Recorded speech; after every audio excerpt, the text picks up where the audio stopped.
Okay, guys, this is Moshe moving the chair. I'm coming to you from Israel in the Galilee, where I've lived for many years, and we're going to do a update.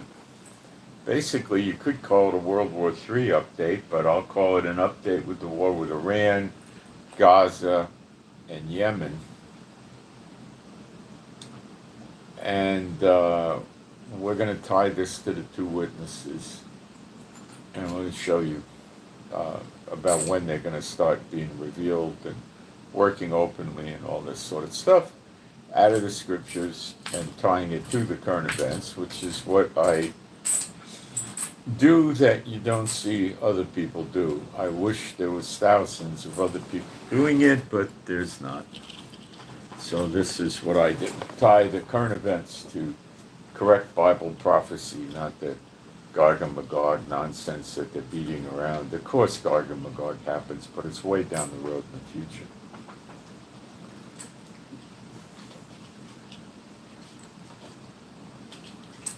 I'm not talking about the mentioning of Gog and Magog at the end of the millennium. I'm talking about Ezekiel 38, 39. If you must know, it's about 70 years down the road, based on Daniel 9:24, which in no Hebrew manuscript says 70 weeks. The same exact word is used twice in a row, Shavim, it means 70. So there's a 72nd year period for Israel. Another trial, if you will, but a way different beneficial type trial. But we've covered that many, many times. So there's a lot of interesting stuff going on. Iran was attacked again last night. Every single day we're attacking them. We got a ballistic missile base, and we got another location in Iran. You know, air raid defense is going off, sirens, explosions, destruction, wounded, dead, fires, the whole bit. Volcanoes are up in the world, and I'm going to give you a list of some of them, and I'm going to go through some fires with you. Canada has a huge amount of fires, and the West Coast is getting fires again. Now, these fires are coming with evacuations.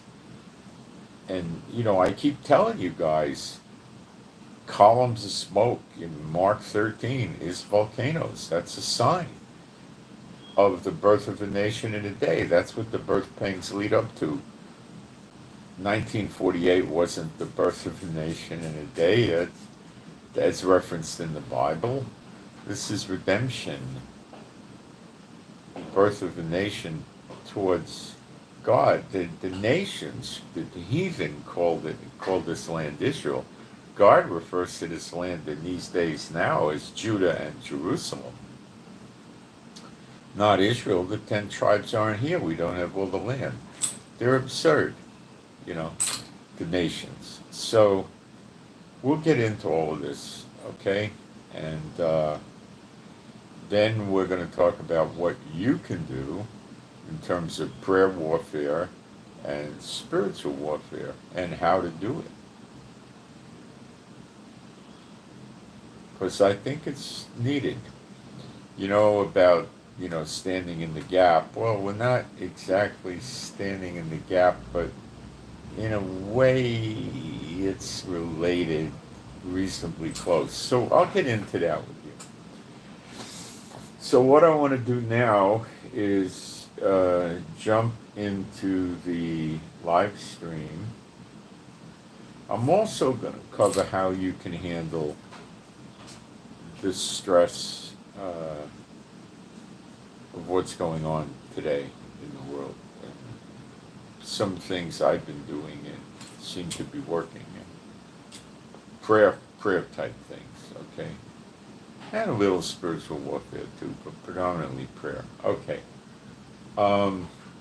Let me get in here and see what's going on with the live stream. Ukraine handed Russia their head again, but, you know, guys, it's interesting to watch the Russia-Ukraine war. It's even fascinating for some people, but that's not the trigger for prophecy events. It's going to be what happens concerning Israel. And Ukraine, if anything, is kind of a little bit of a friend of Israel, or a friend, and Israel treats them as a friend, and Russia is kind of works against us indirectly, and it's not going to trigger the prophetic events, guys.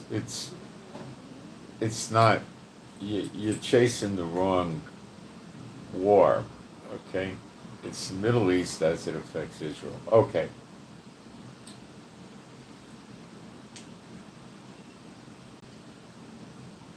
It's not.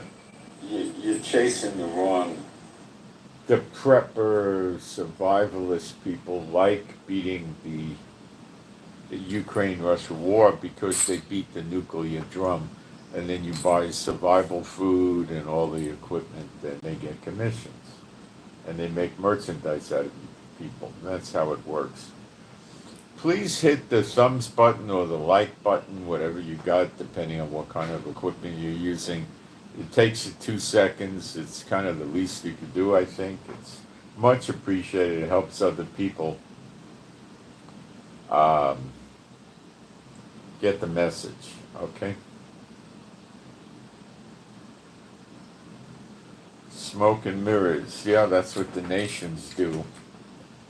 I back everything up that I tell you about the Bible by reading you the scriptures. That's it. I don't smoke a mirror. Okay, I'm going to put a post up there and then we'll get going. This isn't going to take but a few seconds.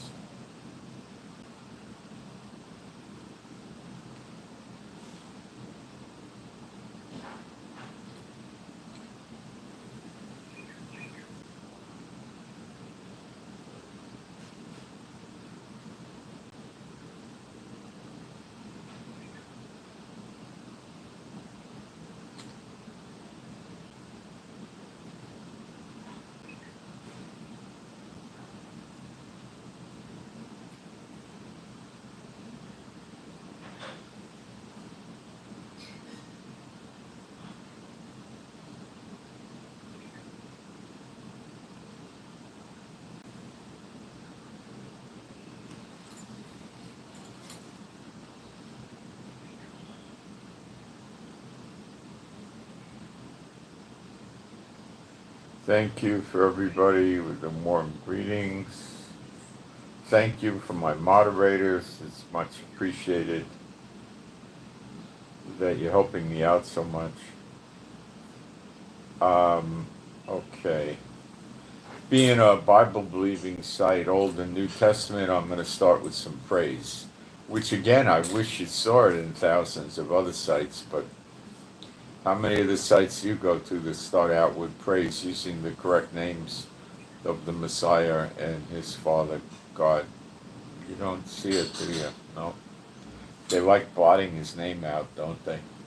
Okay, by using phony names. There's no J in the Hebrew alphabet. The name of God the Father could never be Jehovah. There's no J in the alphabet, nor could it be Jesus. There's no J in the alphabet. Okay.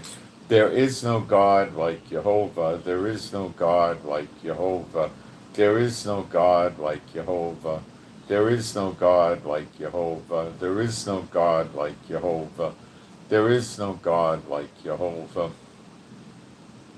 There is no God like Jehovah. There is no Messiah like Yeshua. There is no Messiah like Yeshua. There is no Messiah like Yeshua. There is no Messiah like Yeshua. There is no Messiah like Yeshua. There is no Messiah like Yeshua. There is no Messiah like Yeshua. Okay, now,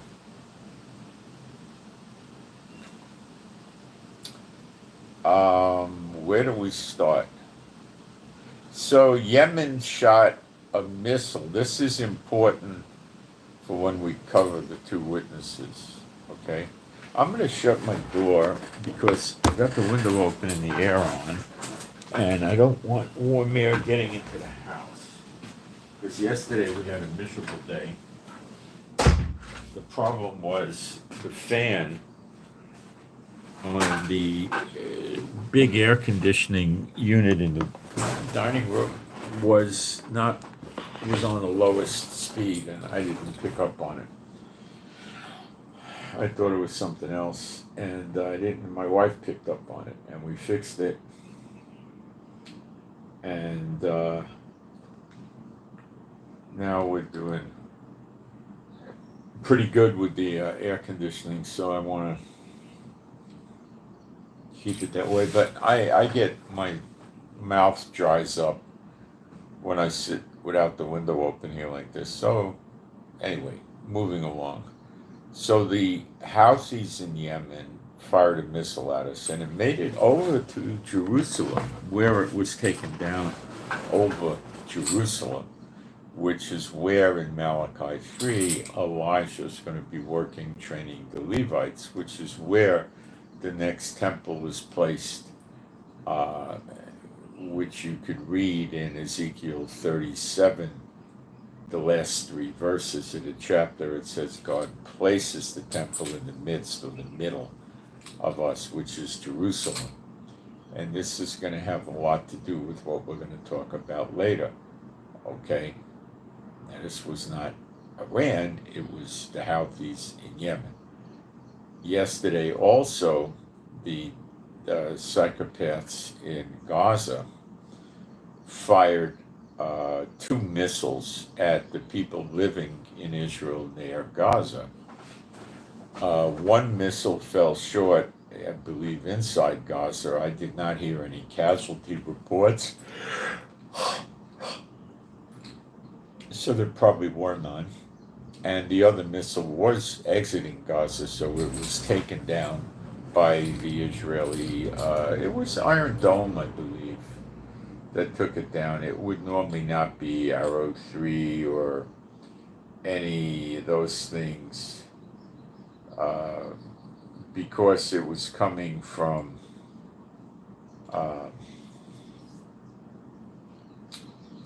a close distance, and you wouldn't use the Arrow or the David Sling on a very close distance launch. So it was taken down, and that too is another area of concern, with the 2 witnesses being revealed and working openly. And we're going to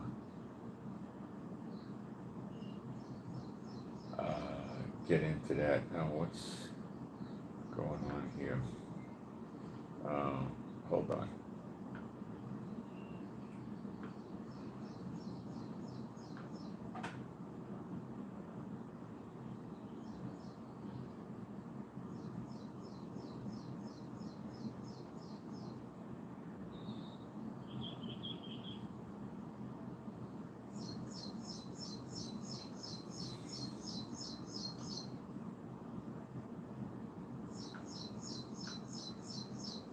Give me another second. If I don't check messages here, I get into problems.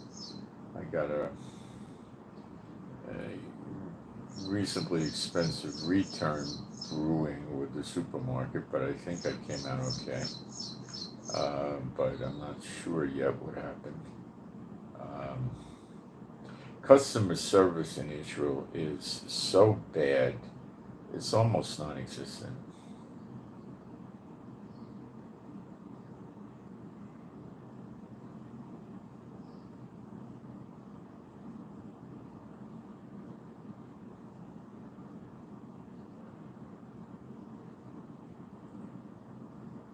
Oh, the supermarket's telling me order by 2 o'clock today and you'll get your delivery today. What they don't tell you is they'll schedule your delivery for 8, 9 o'clock at night, and you'll get it at 11:30, 12 o'clock at night. You know, if you really need something and you want to sit up at night, it's a terrible thing to get those deliveries late at night. All right. So remember, for the discussion of the 2 witnesses, Gaza fired on us last night, and the Houthis in Yemen fired on us, and the missile reached Jerusalem, where it was taken down. And you can't have this with Elijah training the Levites in Jerusalem with the temple while this is going on. So what does that mean? That means doom and gloom on the Houthis before Elijah's working. or if for some other reason they stop launching. But I'm not seeing any symptoms or signs of that. And we are hitting Iran daily. Generally in the dark hours, but we're doing it. Now, it can be coming from Israeli jets launched from Israel. It can be coming from drones launched from Israel. And it can be coming from drones launched by people working in the opposition against the Iranian horrible regime, working with Israel and the Mossad. It could be combinations of these together, and it could be individual. The government of Israel doesn't tell us what it was or who did it, neither do we pick it up from inside Iran. I'm sure the Israeli government knows who did it, but for me to get hard confirmations, it's hard. This last night might have been, it's so hard to tell, guys. I don't want to guess. It could be the opposition forces, it could be us, which is the opposition forces, really. The Iranian government is falling apart. The people don't know who's in charge. We've had no signs of life from Khomeini in many, many days. So we don't know. Is he dead and they're not going to tell us? Yeah, that's a possibility. A good one at this point. Why? Well, they're trying to figure out and debate who the heck they could prop up in this position. They are getting not live videos from Khomeini, but that's meaningless because, to make a case in point, I put this up on my Telegram yesterday. This person in Israel that makes these artificial intelligence movies, video, I should call it, right? You're not going to go watch it in the theater. The videos went and made a video completely with AI showing Netanyahu and his spouse and some other high-ranking Israel officials, I think the Minister of Defense, and that Katz's spouse, and another couple walking around in the streets of Iran, like Tehran, like strolling through the place. And it looked like they were really there. So if this person, I think it's a she, can make this, for sure they can make an AI of Khomeini. What they would do with their AI device or app is probably feed it a lot of video images of Khomeini talking, and then it would save that and then type in the words that you want Khomeini to speak, which wasn't that big, maybe, 300, 400, 500 words, something like that. Maybe even 200 words. It could have been even 200, 150. And the AI makes it do that, and there you go. I've been getting AI summaries of churches, searches from Google. And, they're rather interesting. Now, I would not ask Google to interpret Bible or Bible prophecy for me. That's idiotic. The same with artificial intelligence. But if I'm looking for something like, what can I want to put in there? Let's say, if you want to search what's the best metal to have in your silverware or something like that, right? It comes up with usually something about that big, 6 or 8 lines, and explains what the best metal for silverware is and why. Now, if I wanted to get that myself, I would have to run around through and look at various different websites and click on them in the search results, and a lot of them are bogus. They're trying to sell garbage, or, this is quick and easy. So as a search tool, I'd have to say for, things like this that are like secular, events, what's the best material to make a man's t-shirt out of?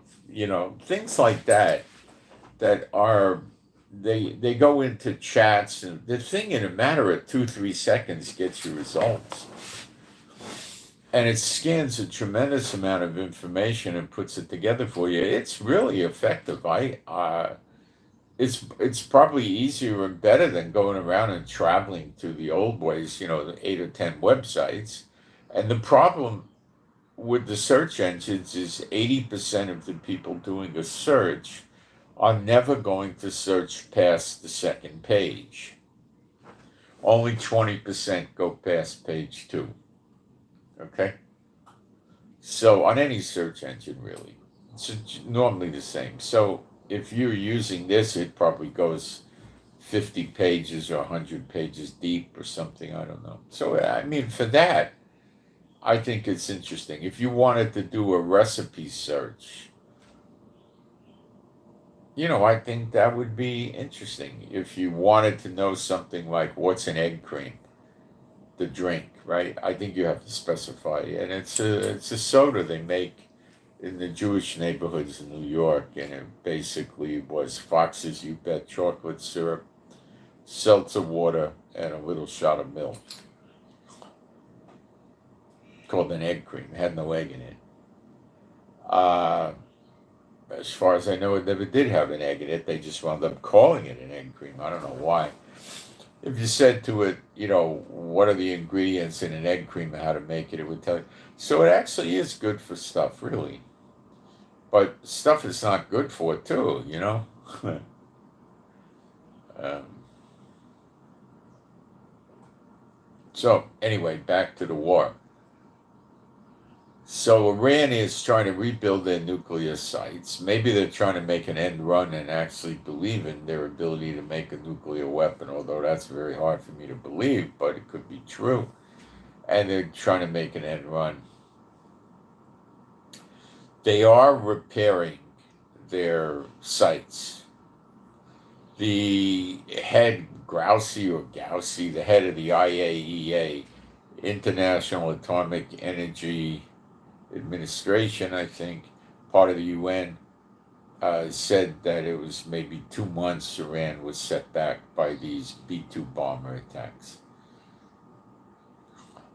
Basically, the exits got clogged and some of the ductwork got clogged.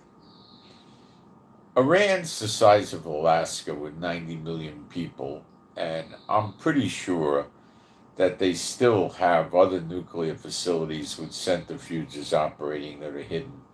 And I'm reasonably sure they took all or most or a lot of their 900 pounds of nuclear material, or 900 kilos. I think it's 900 pounds, not kilos, pounds, out and hid it someplace because they knew an attack was coming. Okay. Now, they're not counterattacking Israel directly for the attacks on them. Why? I don't think there's a Khomeini. I think Ayatollah Khomeini is perhaps, just to make a joke, walking around with the 6-foot imaginary rabbit Harvey, if you're old enough to remember that movie. I think it was James Stewart. He's got, bats in the belfry if he's still around.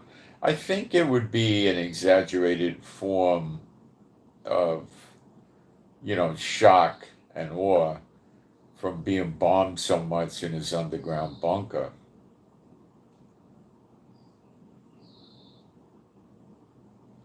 That he's not functional. And they might be waiting for him to become functional, and some other mullahs are in the interim operating on his behalf, like making artificial intelligence,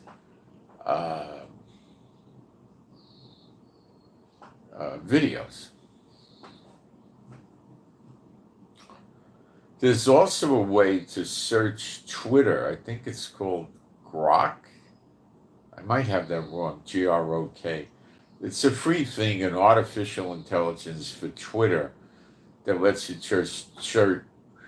search Twitter like the Google AI lets you search Google. So the Twitter is a little bit more, it's different than the Google. I'll explain. It's people posting, where Google is hitting websites which are heavily involved with businesses. Okay, there's not a lot of people that put a website up just to be cool and have a website, and they're not interested in engaging in commerce. Not that many websites like that. Okay, it's pretty rare. Whereas in Twitter, it's just individuals posting. So I imagine this similar thing exists on Facebook, but I can't stand Facebook. I don't go near it. I don't touch it. I don't have anything to do with it. I just hate it. I've hated it since day one. I never liked that thing at all. It was a stupid ploy backed by government to get people to reveal their personal lives to the government, who then in turn make this information available to the demons who use it against believers. That's why I can't stand it.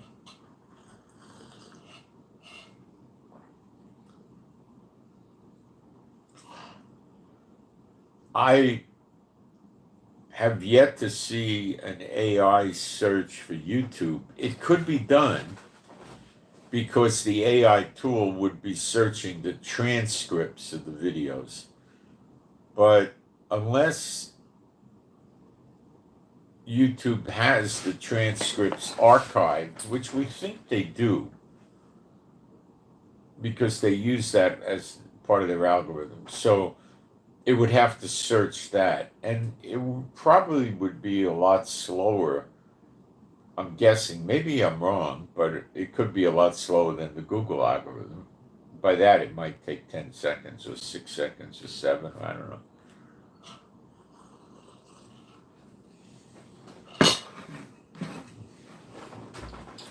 But then they would it probably wouldn't give you a synopsis of what the video said. It might, and then try to get you to watch the video. But a lot of these videos would be old videos. I don't know. I'd have to know more and try to figure out what it boils down to is what's in it for YouTube. And I'm unsure that there's much in it for YouTube here.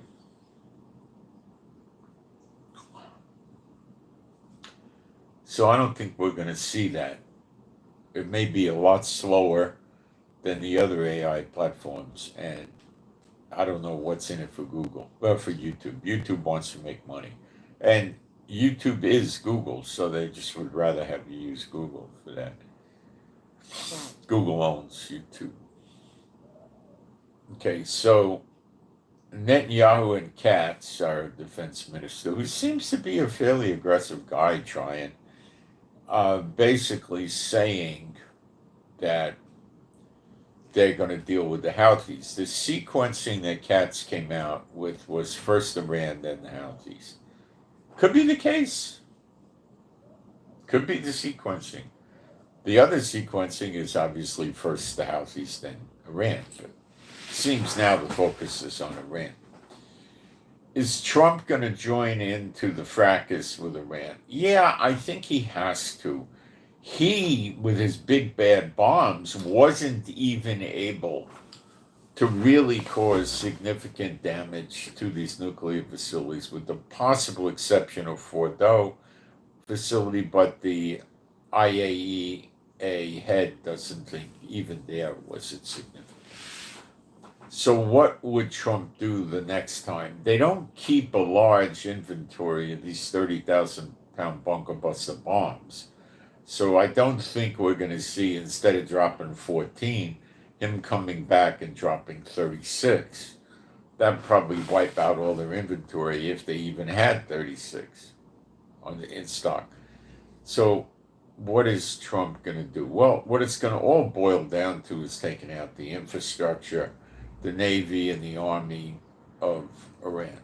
That's what it's going to come down to.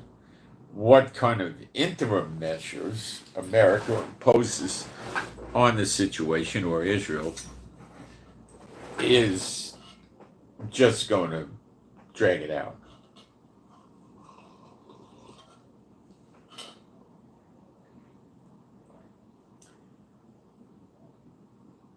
Iran has not yet lost its capability to shoot ballistic missiles at Israel, of which we were able to take down only 83%. So they did score some hits, and they did kill a bunch of people and cause a lot of very, very expensive property damage on high-rise apartments and stuff. Why aren't they doing it? Because I would think it was fair to say the amount of damage that Israel dished out to Iran was probably fivefold greater, really 5 times greater. And as soon as they start, Netanyahu's going to send 40 or 50 jets with refuelers over to Iran and start bombing all sorts of stuff, and Tehran's going to be smoking like crazy. Okay, and there's tons of targets that we hit over there, you know.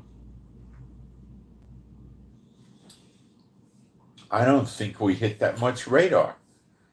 There's still apparently radar there that needs to get taken out. I don't know why Netanyahu's not doing it, unless the radar is not affecting much in terms of them attacking us, and they just clear the radar out to make a path for the bombers and the jets, and I'm not sure. But Israel has free reign over the skies of Iran, so he probably doesn't need to do it. And it seems that they're using optical guidance on their missiles, which makes the missiles, I would say, rather costly. The IDF, the last I heard, was saying that Iran had about 1,000 missiles left. I would say, 1,000 to 1,200. And maybe now we knocked it down to 800 or 900, and maybe we're going to keep doing this for a few more days and knock it down lower and lower. I don't know. I don't know. Now, the Gaza ceasefire. Trump is saying he's going to push very hard against Netanyahu for this. And then he turns around and says Netanyahu has agreed to all the terms and conditions of the proposal that I believe Witkoff and Trump cooked up, which all we really know now is that it's a 60-day ceasefire, and it likely is going to include some hostages or all of them. Now, I don't know how hardball Trump wants to get.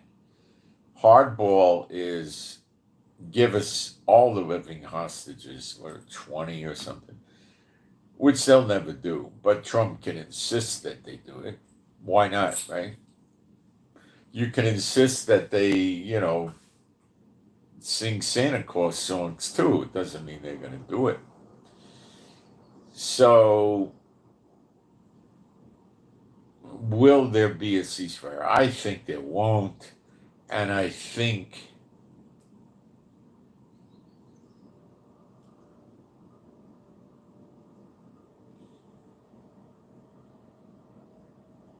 thinking here. I don't see a ceasefire. I don't see them giving up the hostages to any extent. They may say, well, we'll give you 3 or 5 hostages or something like that. What they're going to come back at is we don't want a 60-day ceasefire. We want Israel the heck out of Gaza. Now, what happens in a 60-day ceasefire? Well, this is the bad news. Will they be able to smuggle weapons in from Egypt? I don't believe so, because the 60-day ceasefire would, under anything resembling sane conditions, not involve Israel completely taking the military 100% out of Gaza. And Netanyahu would never agree to anything if it did, because it would mean they would do a vote of no confidence on him and throw him out of office so fast your head would spin. So that's not in the game. And I think Trump's well aware of that. What would happen in 60 days?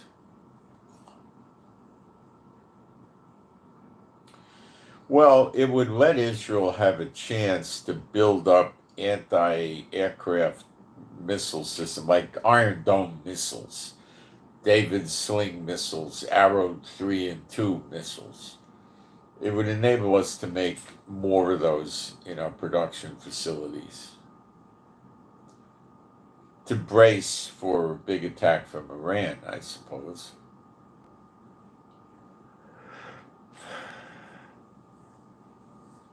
It would also give the Gaza, the Hamas, Palestinian Islamic Jihad, and the other one or two tiny groups, very small, that are in Gaza. We think the amount of terrorists combined is probably around 20,000 now. I think it might be slightly higher, 22, 23,000. It could also be 18,000. These are ballpark estimates, so we'll run with 20,000.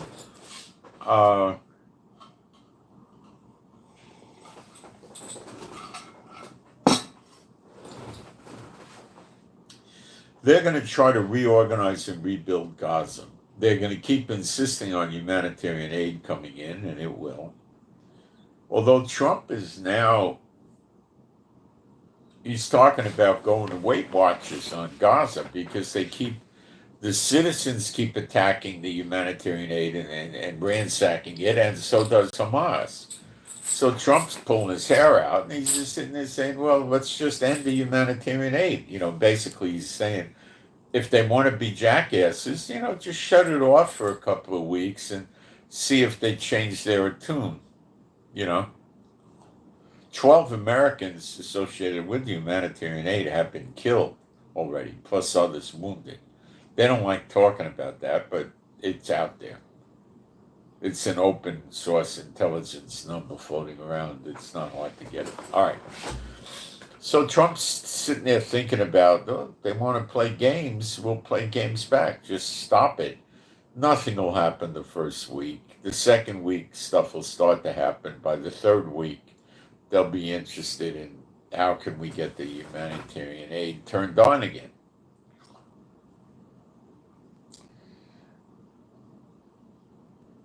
That's what I refer to as going Weight Watchers on Gaza. We're bombing the place like crazy. Netanyahu keeps blowing up the real estate daily. Now, what does that do? Well, very quietly, it makes it harder and harder and harder for the Gazans to move back into their area because so much of the housing is gone. They're going to have to live in refugee camps where they're getting a tent, basically.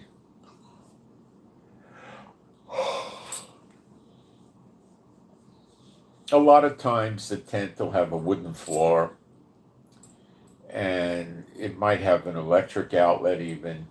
May not, it might. In the winter, I think they kind of need it, or else they have to run a kerosene or oil heating device and lighting device.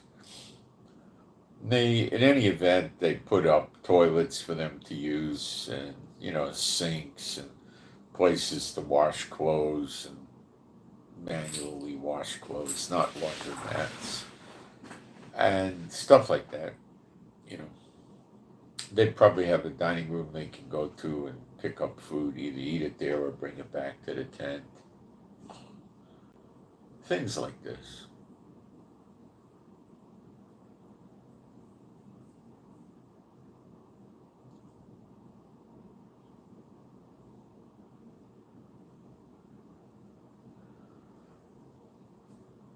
So, do I think that Trump's 60-day ceasefire is ever going to come to pass?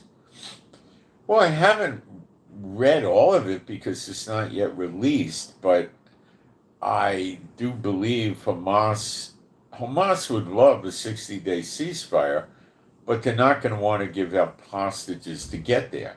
They might go for 2 or 3 or something like that. They may go even for 5 or 6. It depends how bad they want a 60-day ceasefire. I think pretty bad. But then comes what Trump's going to look at it and say, well, what's Israel going to get out of this? What's in it for Israel? 3 or 4 hostages? No, that's not enough. See, we got to watch how this goes. Do I think it has a good chance of going through? Absolutely not. Trump always says, "Oh, we're going to have a ceasefire, a peace," and it never comes to pass. Never comes to pass. These are not the days where ceasefires work. And remember, Israel back to Iran told Iran they're going to hold them responsible for every attack the proxies make against Israel. That's why when the Houthis shoot rockets at Israel, they bomb or drone attack using whatever means they're using Iran. Okay?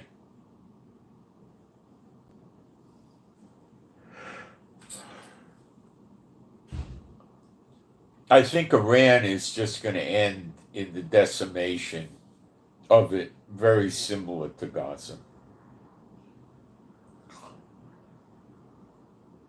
Just all busted up. What do I mean? Well, a lot of the sidewalks will be gone, the roads will be gone, the electricity will be gone. You're not going to have traffic lights and air conditioning in stores. The water supplies will be gone.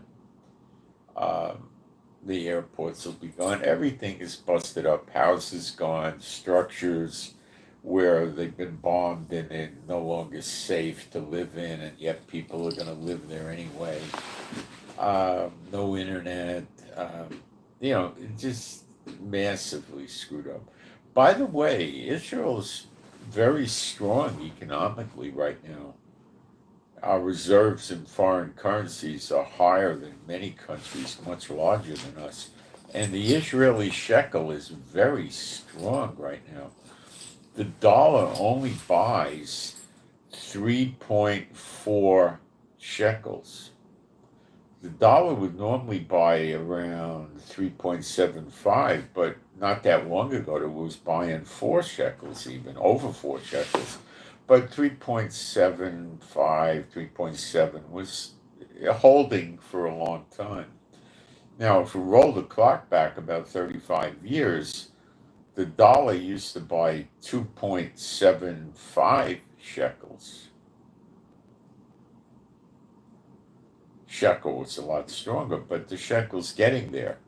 Now, since I get a lot of donations, in dollars, it hurts me because you can't spend dollars in Israel. Nobody accepts dollars for payment. Not allowed.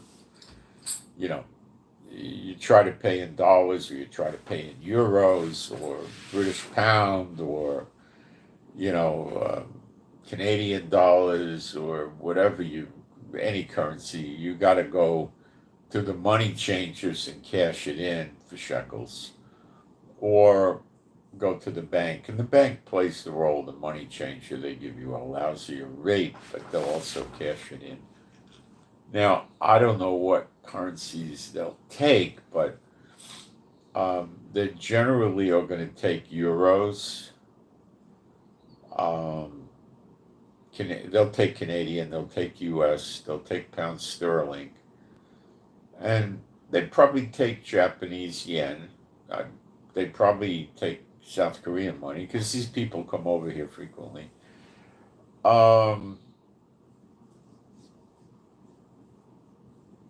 If one money changer or one bank won't take it, another might.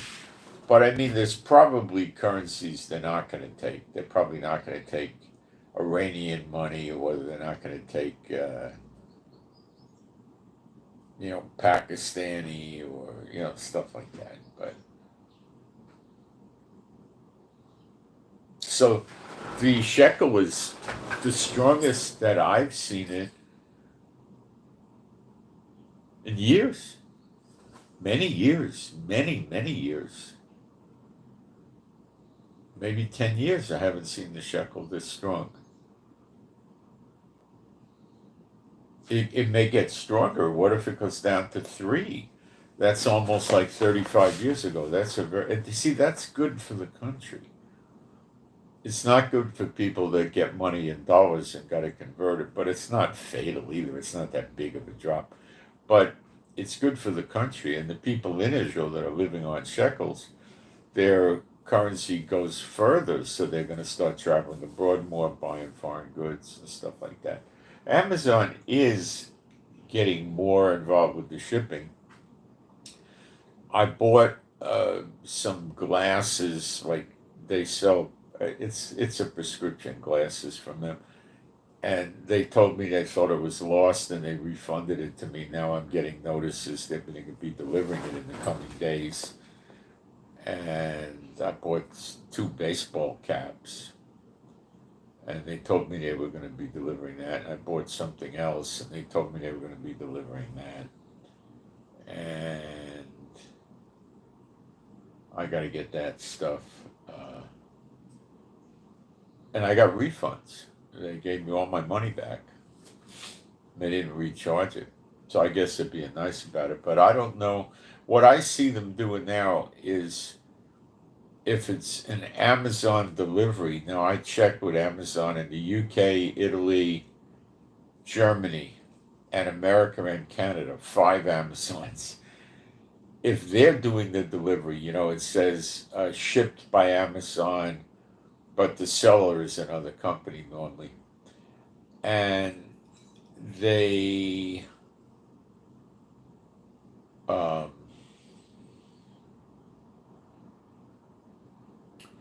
they won't ship to Israel, but they let the sellers ship to Israel. But when you're dealing with the sellers, you don't know what they're doing, what kind of shipping mode they're in. In other words, are they going to put it in the postal system and then it's never going to get here because of redemption and all that? It's a waste, right? Will you be able to use FedEx or UPS or DHL? They often don't tell you how they ship, and that's how you get hit with counterfeit goods when you go to a seller and they buy it, and they're shipping it. So that's not optimum conditions. Um,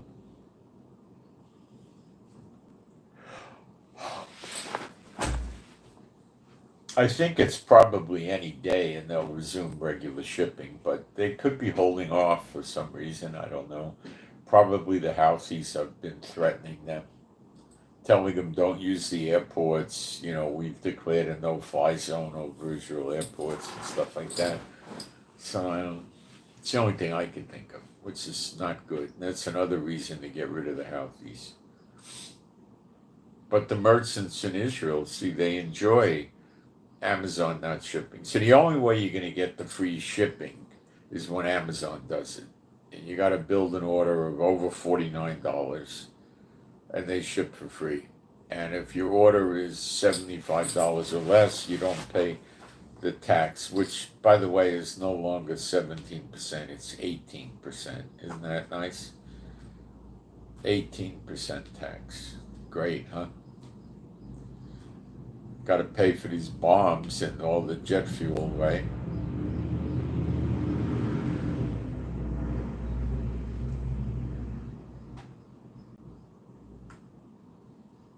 Let me take a look at the live stream and see if we're getting any questions that need answering, and then we'll continue. But I do respond to questions.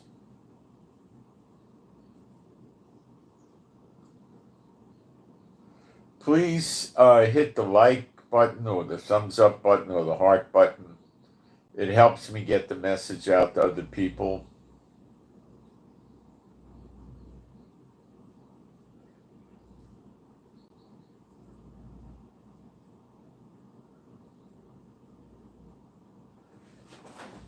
Okay?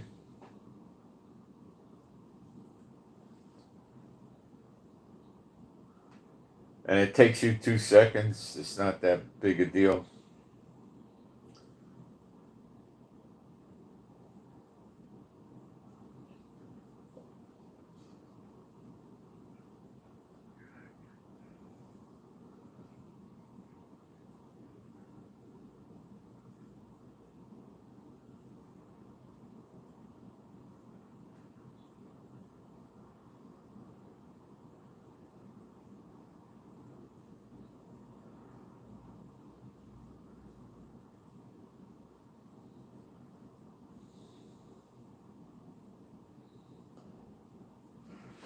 The 60-day thing is Gaza, not Iran.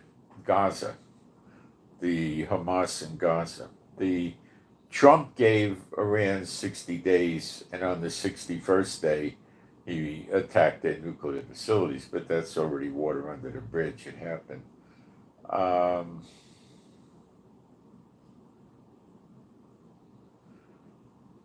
okay. So, guys, it'd be much appreciated if you hit that like button or you could hit the subscribe button too if you want. All right. Let's see where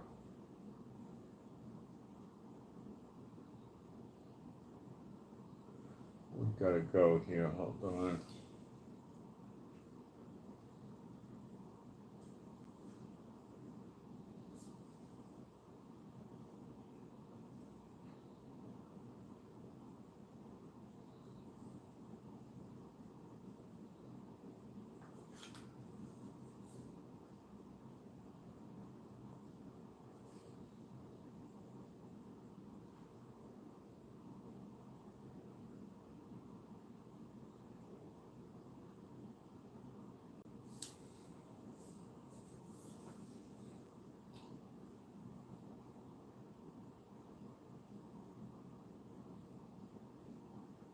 Hold on, I gotta respond to something real quick.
I'll be right there.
One second, guys. I'm sorry about this.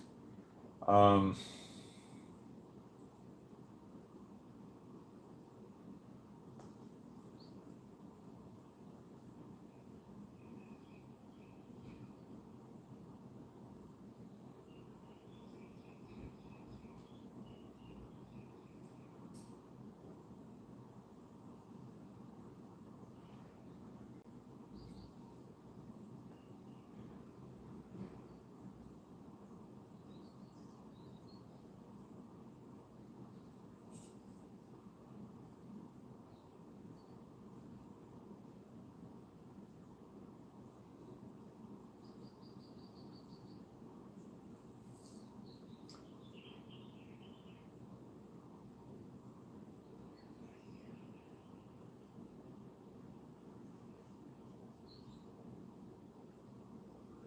You're right there, kids. Sorry.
I think I'm finished here.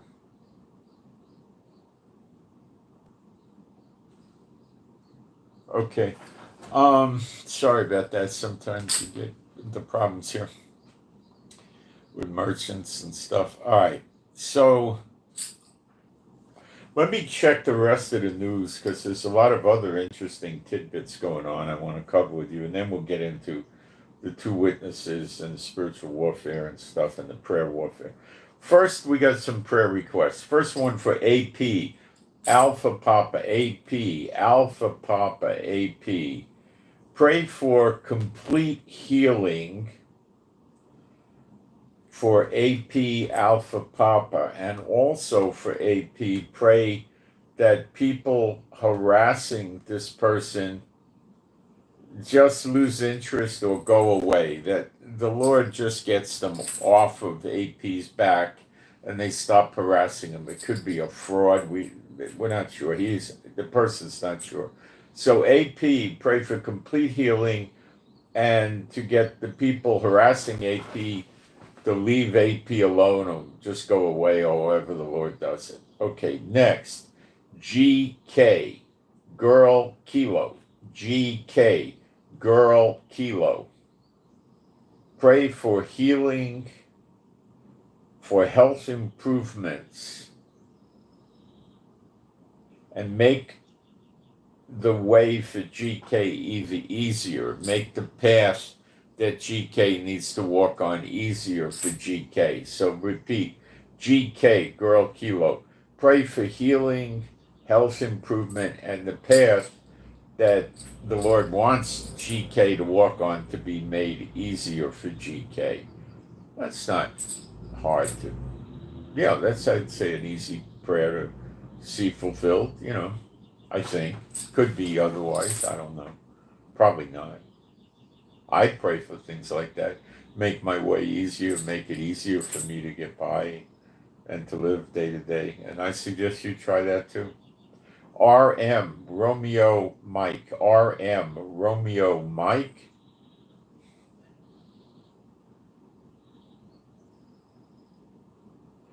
The prayer request for RM, Romeo Mike, is that the Lord has this person, RM, close the business on Shabbat.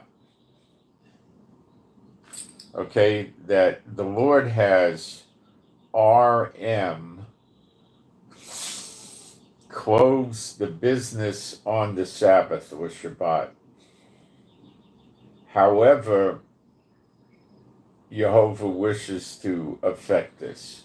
So repeat, RM, Romeo Mike. The Lord has this person, RM, close the business on the Sabbath, and Jehovah does it any way he wants to. I don't like to go tell Jehovah, make a prayer request and tell Jehovah how you want him to do it. I would rather make the prayer request with the goal in mind that the prayer would fulfill and let Jehovah choose the way he wants to do it rather than try to impose it. Because if he doesn't like the way you want him to do it, for a lot of reasons, it might affect other people that he doesn't want so affected. It could be a long list of reasons. Then it might not come to pass because but if you, I don't know, it would be up to Jehovah. Maybe it, maybe not. But if you ask him to do it any way he wants to, in my humble mind, my idiot earth brain, I think that you might have a better chance of a fulfillment of the prayer. That's my thoughts. Okay, turkey. Now, I'm not talking about the turkey dinner. I'm talking about the country turkey, Erdogan, the Muslim leader of that place. It's on fire badly. 50,000 people evacuated, and it's this place has got a bad fire. I put a picture of the fire up over there in Telegram yesterday or last night. It's significant fire. It's not lightweight. Now, this idiot Erdogan, many times in the past few years, has said he wants to raise a Muslim army of 5 million and wipe Israel out once and for all. And now his country's on fire. So, are we in the year of recompenses or are we in the year of recompenses? Yes, I said the same thing twice to make a point. Now,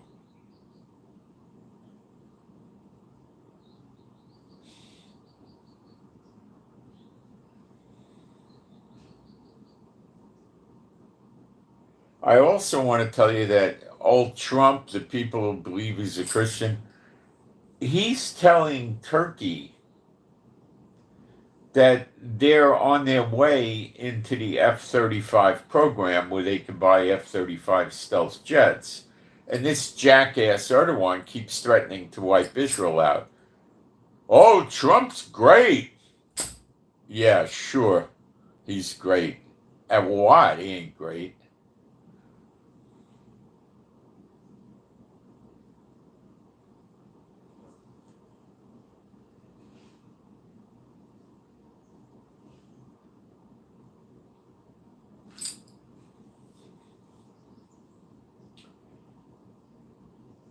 Now, what I think Trump's going to pull on Turkey is this Abrahamic Accord, which is no stinking good. It's putting a sin on Israel. It's like that parade they do through Jerusalem, and they do another one in Tel Aviv, which is so bad, so horrific, so anti-Bible, not an anti-Jehovah. Not a single king in the history of Israel ever did anything that bad.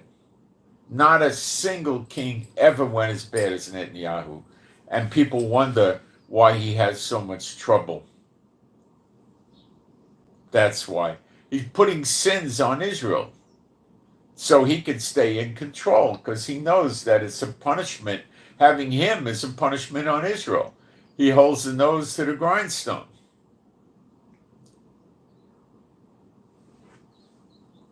Makes life here miserable. It's a very miserable place to live. Believe me. You think, no, oh, it's great, I'm living in Israel. Yeah, it's great, I'm living in Israel. And what you got to do is you've got to project yourself into the future when it will be great. Is it great now? No. The government is starting to persecute Messianics. It affected me and others. And they've done this before, and they're doing it again. And the economy is very bad, and the medical system is very bad. And the traffic is very bad. And, Imagine 100% tax on buying a car. Do you understand what that's like? 150% if it's a luxury car. In India, you could buy a cheap car for $3,000 or $4,000 or even less, I think, 2,000 maybe. I mean, it's a cheap, junky car, but, I could use it to go around the village here just to go buy groceries and things because buying an electric cart would cost more in Israel. We pay $9 a gallon for diesel here because there's a $3 a gallon tax on gasoline, but then we still pay $6 for it. I'm wondering why. I don't even know why it's that high. Yeah, I have no idea what they're doing to us, what Netanyahu's doing to us. I'm very suspicious, but doesn't sound good at all. Why the housing prices are so high. So very high. They keep the Jews out. Netanyahu's doing a great job. I heard some goofy sitting there saying, oh, the Aliyah is up in Israel. We had 34,000 people last year make Aliyah. Yeah, in 1990 you had 1 million. 34,000. That's Netanyahu suppressing it. And all his entourage are doing it too, because who does it make happy? Satan. He doesn't want more Jews coming here. He wants them to leave. They're talking about leaving. I've been putting this stuff up on my Telegram. They're making animated cartoons in Iran where they call the typical Jew David, and they try to brainwash the Jews to leave Israel, and they're telling them to go to Cyprus. Why Cyprus? That's where Satan's seat is. Read Revelation 2 about Pergamos. I think it's in verse 12 or verse 17 of Revelation 2. Pergamos is in North Cyprus, northeast by the seacoast. That's where Satan's seat is, and that's where Satan dwells. And the Muslims are telling the Jews, who they call David, nastily, like calling them Muhammad, to go to Cyprus. How about that? The cartoon strips there's 2 of them they put up. I'm putting them up on Telegram as I pick them up. They're really done badly. I don't think any Jew would ever listen to them. They're really poorly done. And they tell things that people like, your leaders aren't like you. They all come from the security services or the military. You don't, and who's going to listen to that? I mean, it's so badly done, but it's being done. They're trying. And isn't Netanyahu the first step of getting the Jews to leave Israel is to stop them from coming, right? He made the driver's licenses routine for foreigners so punitive that a bunch of people from Great Britain said, we've been driving cars for 20, 30 years, and we can't pass the driving test in Israel. We're going to leave Israel. And they started a whole big stink with the Jewish charities involved, I believe. And then Netanyahu changed it for them.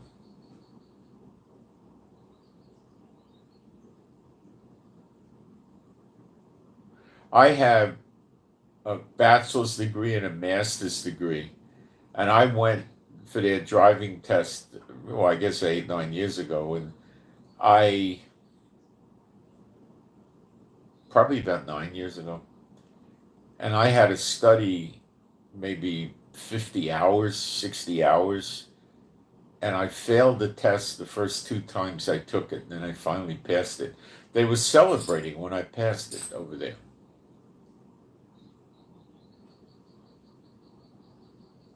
I remember once in America, I had to take the driving test again because it was expiring in California. I sat there at my desk around lunch hour and I read through the book in about 30, 45 minutes, and I drove over there, took the test, and passed it.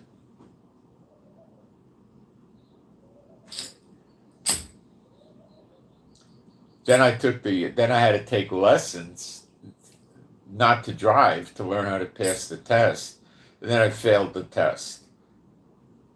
And then the Lord told me to stop it. My eyes were too bad. He didn't want me driving anymore, and I stopped it. So that's Netanyahu, scum of the earth, piece of garbage, putting all the sins on Israel. The Abrahamic Accords are sins he's putting on Israel. We're not supposed to make treaties with these people. How can two walk together if we're not agreed? Muhammad's not God or the prophet of God. He ain't one. Whoever they refer to as Allah is certainly not God. Jehovah's his name, not Allah. It's Jehovah. That's how Satan makes games with people, like with, you know, uh, Jehovah and Jesus. It's not the names of God. I know people call on that. Okay, let me get back into this. Um, I know if your heart is right and you use the name Jesus, he'll respond to you. I know that.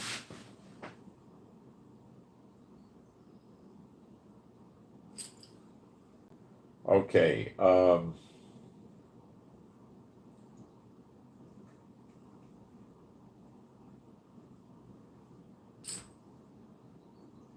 The IDF only controls 60% of Gaza now. In almost 2 years, what the heck is Netanyahu doing but dragging the war out to delay his criminal cases? That's the consensus of a lot of people in Israel.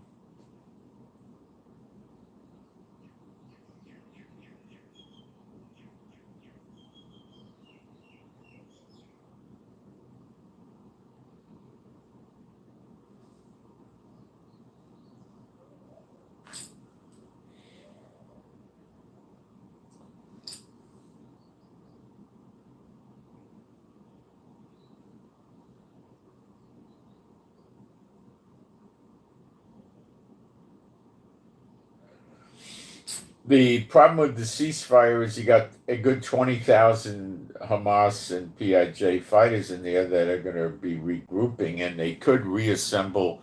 I don't know if they have raw components for missiles and they could have time to assemble them and start launching missiles. I don't know much of anything.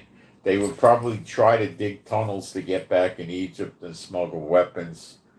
I don't think Israel military will let that work. So it's not going to be that big a deal in terms of them rebuilding. It, it might come to pass. I don't know. Um,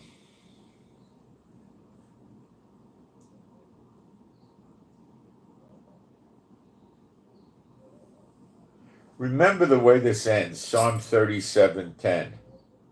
For yet a little while, and the wicked shall not be.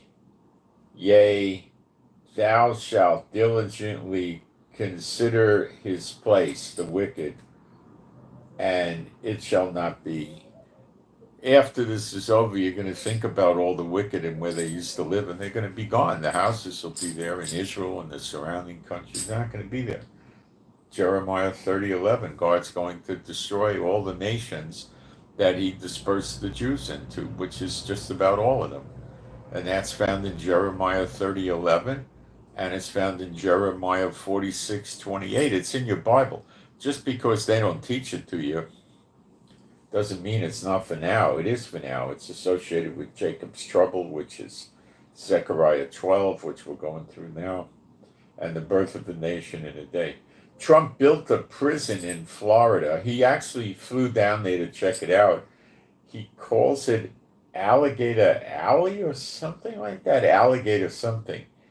It's built near the swamps, right by the swamps in Florida. It can hold 5,000 prisoners. It's intended to put convicted criminals, convicted felons, that it would have to, I think, be a federal conviction because it's a federal facility. It would have to be a person in the United States illegally, an illegal alien who commits a crime. So it's two things. He's not putting him there just for being an illegal alien. It's they commit a crime, which could be carjacking, burglary, rape, assault, credit card fraud, whatever, passport fraud, driver's license fraud, car registration fraud, social security fraud, anything, any felony. Now, the interesting thing about this prison is it's surrounded by swamps that are full of alligators. Now, this is the weird part about this that I'm not quite getting. You have alligators and you have alligators, and then you have other things in Central America they call a caiman, which is, let's just call it something else. You don't have caiman, it's in between maybe. You don't have caiman in America. You don't have crocodile. You have crocodiles and alligators. You got alligators in America, not crocodiles. I tell the story about I lived in a house in Florida that was on a golf course on the water, and the idiots used to play golf, and there were water holes as part of the golf course, where you would be shooting your golf ball. I'm not a golfer, and it would land in a sand trap. Other things would be a water hole, a water trap. And the water traps weren't very deep. I guess they were probably 2-3 feet. They weren't 4 or 5 feet. They were probably 2 or 3 feet. And the alligators used to come and go and sun themselves outside of the sand trap, but not the water trap. And then they would go, when it got hot, they would go lay in the water. They'd go on the surface or sink to the bottom for a while and come up. And idiots used to throw raw chickens at them to feed them. And people would be playing golf 6-8 feet away from these alligators. Did they ever attack the people? No. Why? The alligators will normally, now there's a defensive attack of an alligator and there's hunting for food. When you're 6 away or 8 feet away from an alligator, or 10 or 12 feet out in the open space, and he could see you or she could see you, they don't interpret you as a threat because you're not hiding, you're not being stealthy, you're not stalking them, you're minding your own business, and they tend to ignore you. Now these idiots were doing it all the time. Now way I ended it is I called up Fish and Game, being formerly in law enforcement. I said, hello, is this being recorded? And then I think I gave him my name, maybe I didn't, I don't remember. And I said, good, I'm glad it's being recorded, because if you don't respond to it, you're going to be responsible for the death of a small child or somebody, and it's going to come back on your head. And then I told them, there's a 6-foot alligator sitting there outside the waterhole on a golf course with these idiots playing golf a few feet away from it, and they think it's funny and cute. Okay? And it's not, because some kid's going to walk by it, and the alligator's going to grab a kid and pull him down in the waterhole, eat him or something, So they responded. They came, and what they did, they don't shoot him. They get a net and they pick the thing up and move him someplace safe and let him out. The guy the gator had a good thing going for himself in the golf course, because idiots were feeding him chickens. So why should he leave? He's got the grass, he could sun, he's got the water where he can go and hide and cool off. What's he got to go anywhere for? He's very happy. I'm getting fed. I don't, So the people were not a threat. So he didn't charge the people. Now you have other incidents where the alligator's hiding in somebody's bushes. I remember one, and a woman was trimming the bushes with a clipper, which makes a very funny noise. The alligator, he was trying to hide under there from horror before she was trimming, and then she stuck her hand down there for something with the bushes. He grabbed it and he spun around and he broke her hand. I think he almost ripped it off. That was not hunting the woman. He was defending himself. He thought he was at stress. At times they go into people's garages because they keep the door open, which I didn't do, and then they hide under the car because they can't be seen. and then people would frequently not even know they were there because they won't come out and attack you with the legs because they don't see you as a threat. You know, you can't reach them, and you know, so they're not that aggressive. Crocodiles are very aggressive. You generally get them in Africa and other countries. You don't see them in the United States.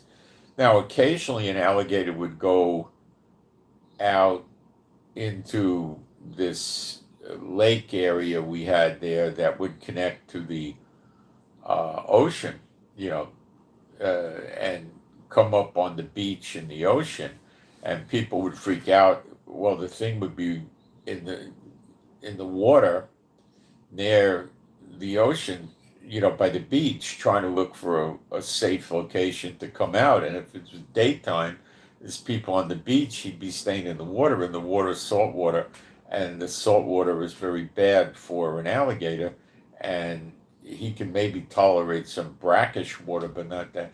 So then he'd eventually have to go out of the water, and they would freak out, and then the cops would show up, and they'd be ready to shoot him if he did anything, but they rarely would ever do anything.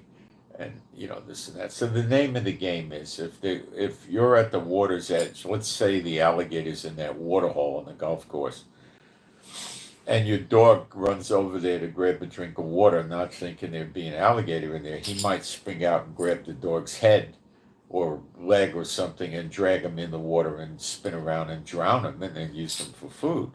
That could happen. Okay? Or a person, a little kid trying to grab a golf ball or something like that. They're dangerous, but they're not. So my point is, if they're in the swamps around there and you're walking around in, let's say, waist deep water or knee deep water or up here, would the alligator come and get you? Likely, yes. It would be likely because you're in their stomping ground. The way they kill you is they grab you, they take you down, and they spin around, and they disorient you, and then you eventually drown, and that's when they got you. They wait till you're drowned and stop moving, and you know, then they would make you lunch. There were no. They make sure you're dead before they eat you. They're pretty sure about that. Um, so yeah, it could be dangerous for them. But again, it doesn't mean that every person that's going to run through the swamp is going to get nailed by an alligator. They're not that aggressive, and there's things they could do to maybe not expose themselves. Maybe the swamp water is low, and if it's down to a few inches, they're probably not going to try to attack you because they can't do the roll on you in water. If they just roll you around on the ground, you could start sticking your fingers in their eyes. You could start punching them. You know, they're not going to like being punched in the head. They got armor and stuff like that. But if you're a big, strong guy and you pound them, you know, they're not going to like it. Or you punch them in the eye, they're not going to like it. Or you try to pull their mouth open. You can hold their mouth closed easily, a grown man. If their mouth is closed and you grab it with your arms, they're not going to be able to overpower. If their mouth is open, they can close it. You're not going to. I mean, if you're Schwarzenegger size and you bench press 350 or something, you can probably hold their mouth open, maybe even break their jaws off. But that's not everybody. But pretty much keeping their jaws closed is pretty easy. And while you're keeping their jaws closed, you could start stomping them or kicking them while you're laying down. You know, they're not going to like it too much, you know. There was one story I remember, I think it was in Florida, a kid's dog got grabbed by an alligator by some water, and the kid had a little pocket knife he took, and the dog was struggling not to get dragged in the water, and the kid stuck his pocket knife in the eye of the alligator, and it just let the dog go and went back. And he probably didn't know who did it, the dog or the kid, so he just let the dog go and went and slithered away in the water. If you shoot him with a small handgun, what they're going to do is go away from you, find water and go in there. and they don't know they're shot. They don't know what happened. They don't know from bullet wounds, and then they'll just die. It might take a few minutes, and they'll die. That's all. It may take an hour, depending on the wound. So it's an interesting prospect uh, to do something like that. People are not going to like that. A lot of these people may be confusing more aggressive reptiles like caimans and crocodiles with alligators, but the alligator may very well eat you. It's not something they very often do. Is it possible for you to walk through the swamps?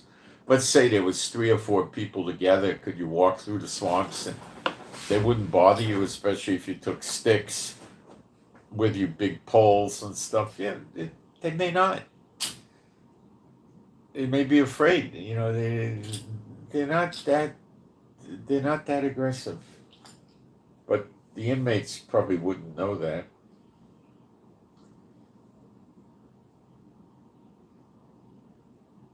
They had the people afraid that were on Alcatraz that if they tried to swim the shore, sharks would get them. So there are sharks there, but I don't ever. People would go sailboarding and stuff like that around the water in San Francisco, and I can't recall a single incident of anybody getting bitten or killed by a shark over there. I don't remember it ever happening. I know a guy that was sailboarding, and a shark was bothering him, and he punched the thing in the nose, and it left him alone. So a lot of times the shark is curious more so what you are, and if you are food, because he doesn't smell blood. So he doesn't know what you are, and he's just trying to figure out what you are. I had a friend that was a Navy diver for many years who retired, and he told me they never lost any divers to sharks. They're not that. You see, so government likes bluffing. It's scary, but it's not necessarily that dangerous.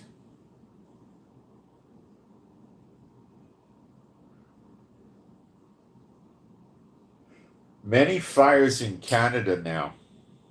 There's a lot. It moved not it's moving east away from the west coast more. It's a lot of fires there on the fire map. If you go to firemap one word.live, you'll see a map and you can put your cursor on it and move it around. It spins and go to America. Look for Florida, that'll help you. And it has names of cities. Look for Chicago or Ottawa or Miami or Atlanta, and you'll get your orientation, but you'll know quickly. And you'll see the fires around white dots. And Alaska has a bunch, Canada has a bunch, and the West Coast does. They're evacuating people in the West Coast again in California in several locations. It's a lot of fires. I will kindle fires in and around your cities. There you go. You don't want to believe me that America's daughter of Babylon, but you should.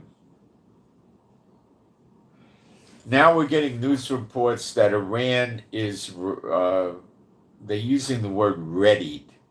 I don't like that word. Would say has prepared to mine the Straits of Hormuz, which is the pincher point that goes 34 or 40 miles wide, where ships go through the Persian Gulf, and it's right by Iran, and they're going to mine it. And that's what I told you, that's the safest thing they can do, because they don't want to get their Navy ships interdicted by the American aircraft and submarines and destroyers, because their Navy will possibly damage and hurt, even sink some American vessels with their drones and their missiles and their anti-ship missiles and torpedoes and whatever else they can.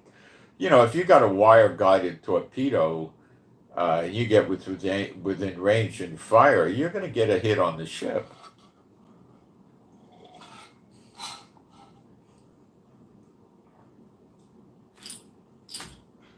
Typically a 2,000-pound explosive happening right at the hull under the waterline. It's not fun for any ship.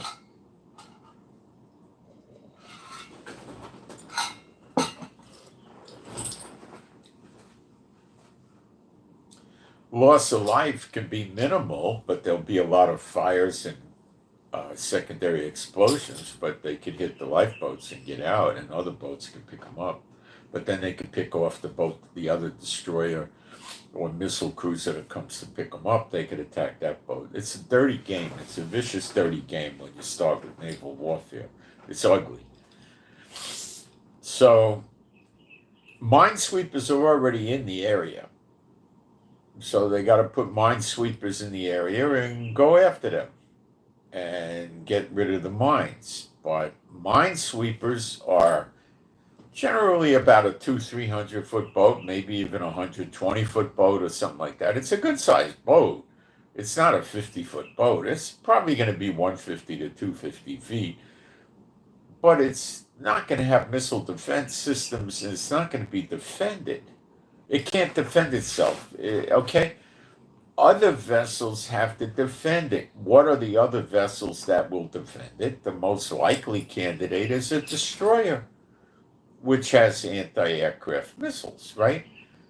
So what would the Iranians do, considering their shoreline is so close to the Straits of Hormuz? They can launch missiles at the minesweeper and likely get a hit, because you're not talking great distances here. And the missile's going to travel very fast, and they don't need to use real good, sophisticated, long-range hypersonic missiles. They could use missiles they have an abundant supply of and launch 5 or 10 at the minesweeper and accompany it with 10 or 12 drones. And I would say they probably got a 95% chance of taking out the minesweeper. Not only that, they could take out the ships protecting the minesweeper, like the destroyer, because it's getting too close to Iran. You see the complications here that are setting in? It's not simple. Solution here is not an easy one.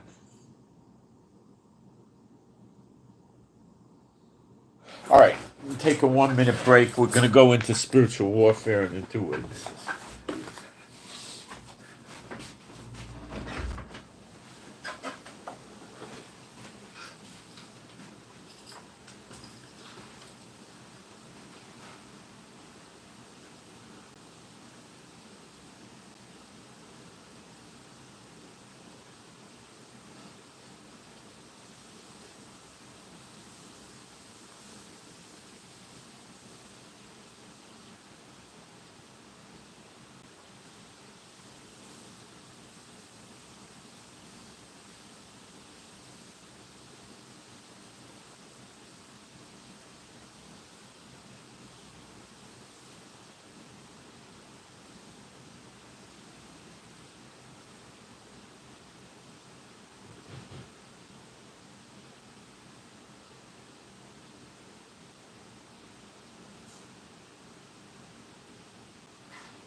I'm going to shut the air conditioning off. It's plenty cold in here.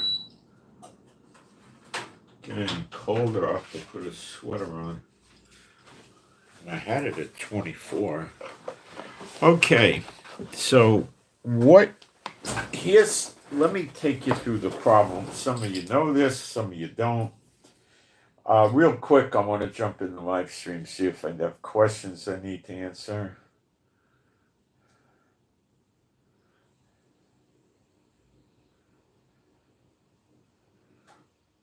Yeah, guys, please hit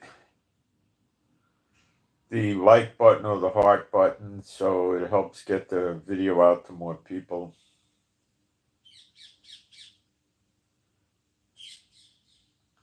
All right, let's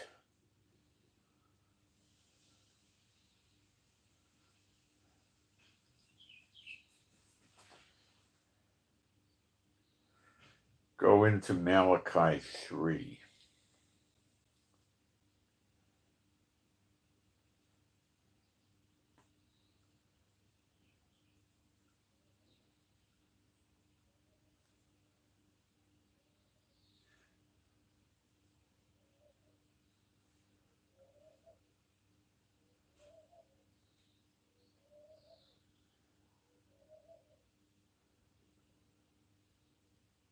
Let's start with Hebrews 12:28.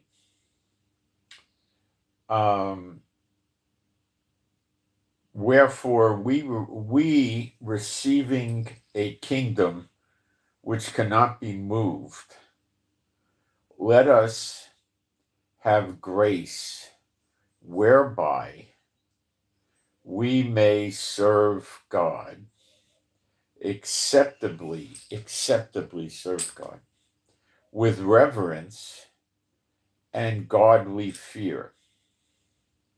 For our God is a consuming fire.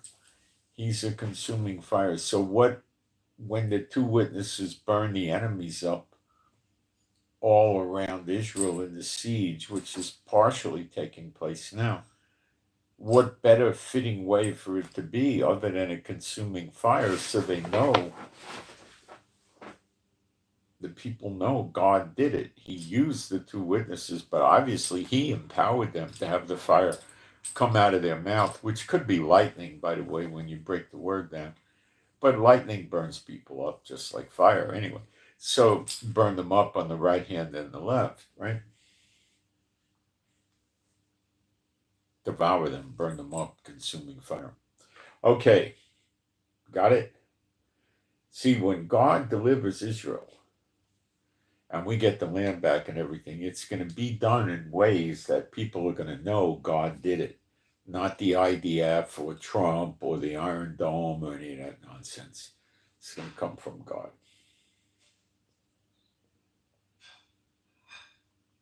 Malachi 3, verse 1. Behold, I will send my messenger, that's Elijah, as you'll see, Malak is the word, and he shall prepare the way before me. That's what Elijah does. Now, it says, when you break the words down, it says he shall prepare. Let's check that word. Panah.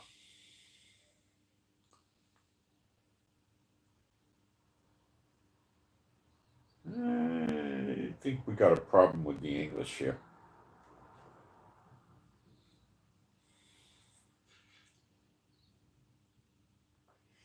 To turn, to appear, to face. I think it comes from punim, the face word.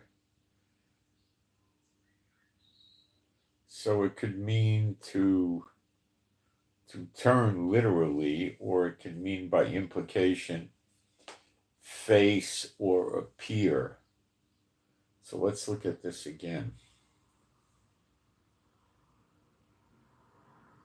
Behold, I will send my Malak, and he shall prepare, appear. Let's check the word for the way. 1870, Derek, that means the way. So it face the way. Yeah, prepare is not that bad, really. Before me, and that word before, punim, no, that's the face word. That means in the face of me. They say before because that's how you kind of work it in English. And Adonai, whom you seek, shall suddenly come to his temple. So there's the temple. Now it's switching back to Elijah, I believe, and it says even the Malak. Well, See, the word for temple is Heikal, which is, a temple. It could be a temple, no problem. And then it says even the messenger, but it just says Malik. It doesn't say even the. So it's sitting here and it's saying Malik.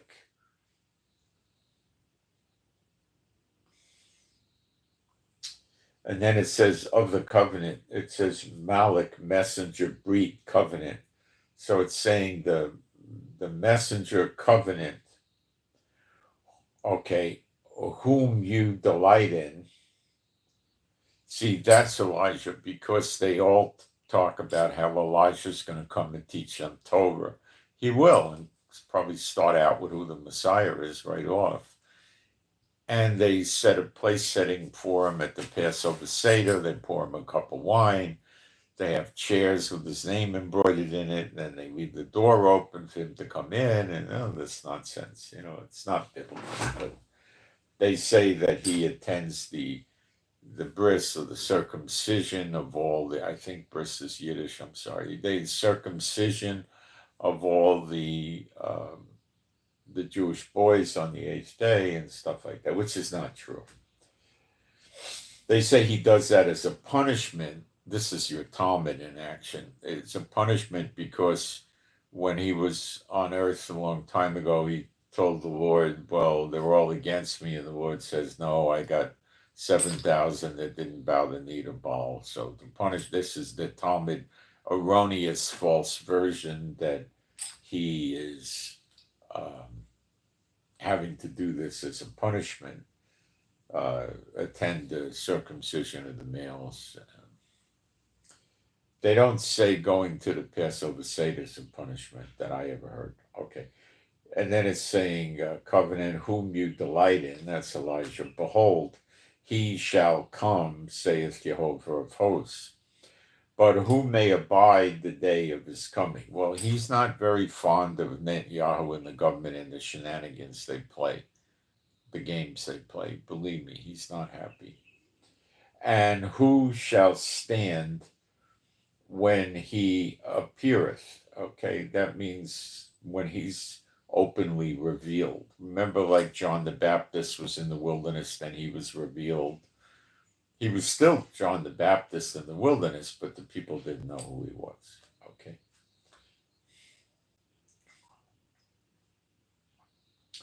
For he is like a refiner's fire and like a fuller's soap. And he shall sit as a refiner and purifier of silver, and shall purify the sons of Levi, the Levites. And the word is B'nai, sons, and then Levi, Levi. You would maybe pronounce in Hebrew, or you could say Levi. And purge them. Purge would be to get the bad stuff out, right? Purge them as gold and silver, that they may offer unto Jehovah. So let's see, we got that they may offer. All right, let's check the words on this.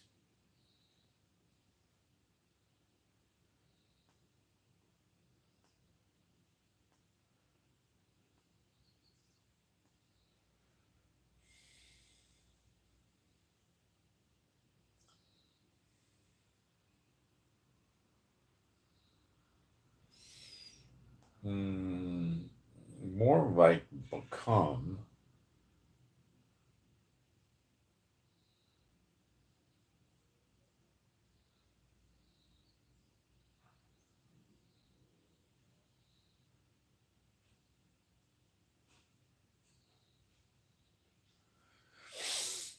Become, and then the other word here, 5066 is Nagash.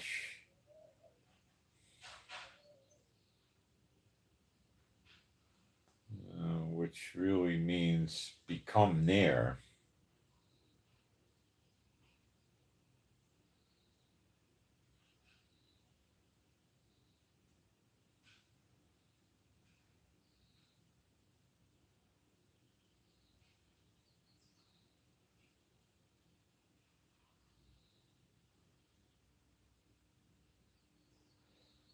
offer, become near Jehovah, and offering in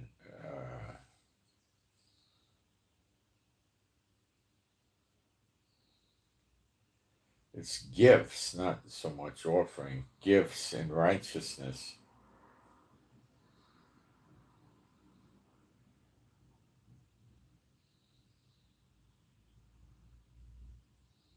Righteousness is correct. Okay. Then shall the offerings of Judah and Jerusalem, that's the land we have now, so this is for now, it's not an after redemption thing. You got it? I could, at the very early days of redemption, call it this, but I doubt he would. I think he would call it Israel, or although we don't have the 10 tribes and all the land back, but I think Judah and Jerusalem is a term for what's going on now, but I might be wrong. Be pleasant unto Jehovah as in the days of old, as in the former years. Well, that's when the blessings of the law are going to come on us. You see, now training the Levites is not going to be, focusing on what to do at the altar. It's going to be focusing more on how they can live their lives and should live their lives. So the offerings are not being done by hypocrites and liars and two-faced people. They're being done by righteous Levites. You got it? That's what it's about. Teaching them the Torah, literally. Not the Talmud, I said the Torah. Verse 5, and I will come near to judgment, and I will be a swift witness against the sorcerers, the witches, against the adulterers, the false swearers. This is the Lord being a swift witness. Okay, so they're going to get it. And that's your Zechariah 13:9, the 2/3 get cut off. That's your Malachi 4, where there'll be ashes under your feet. The nations surrounding us are not in Israel, so the ashes are not going to be under our feet because the people are in Israel when the ashes are under their feet. Got it? So they're going to get burned up. And you can read this in Ezekiel 34. So for this to happen, we see the temple there, and we see Elijah working with the Levites, which means that they probably built an altar made out of a brazen altar, brass, I guess, or bronze, brass, I think it would be altar. And that's easy to build because in Ezekiel 43, we have the directions how to build that altar towards the bottom of the chapter. We don't build the next temple. We're never given the building instructions. We don't know the color or the materials, the exact size or anything. Like with the tabernacle, Moses was given precise instructions. We're not given that. We're given the law of the next temple. So that's found in Ezekiel 43 also. So it's another modification to the law, because Moses' law has no law for this Ezekiel's temple, as people like to call it, which would be the fourth temple.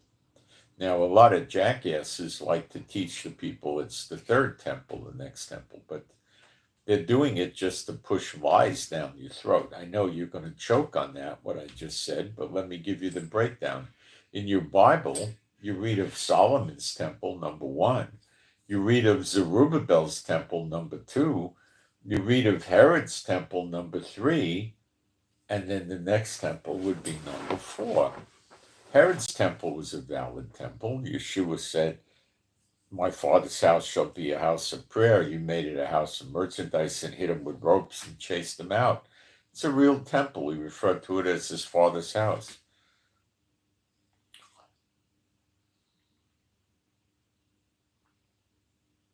Okay?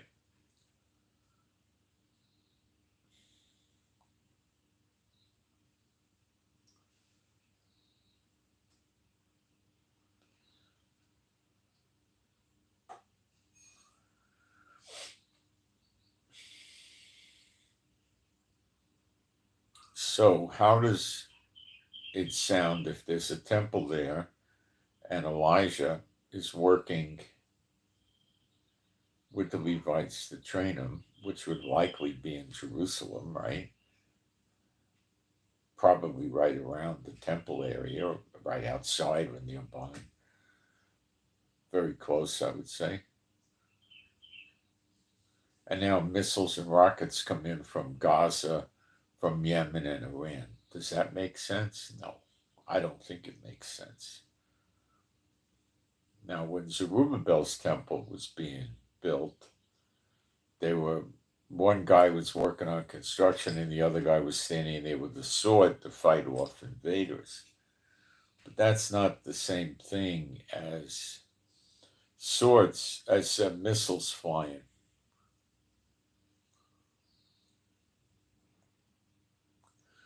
And then they would be dependent on the government to take the missiles down. Doesn't make any sense. I don't see this. So if Iran is already attacked, which it in part already is, then they're no longer going to be a threat. Katz and Netanyahu are all talking about getting the Houthis, so they got to go. Now they could go into a ceasefire mode maybe. I don't know if they ever would. I don't think so. They got to get it. America didn't do a good enough job with the UK, so Israel will have to do it. Pushing Gaza to stop doing it could happen with Netanyahu.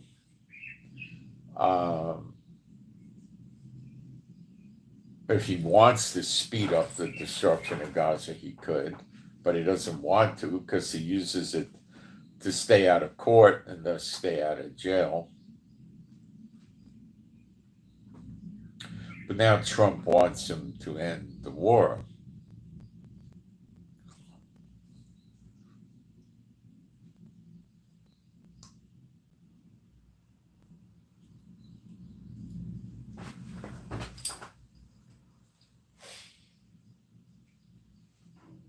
So I think we need to see Gaza calm down, which I think it will. They can't fire to Jerusalem anyway. So I think Gaza calms down, but they still remain there. Lebanon's calmed down, but the bad ones still remain there. The bad ones are still in Iraq, but they're calmed down. Syria has bad ones, Iranian-backed militias in the south and others, but they stay calm. Saudi stays calm. Jordan stays calm. Edom, which is Yemen, I think is going to get busted up very badly. Egypt will stay calm. And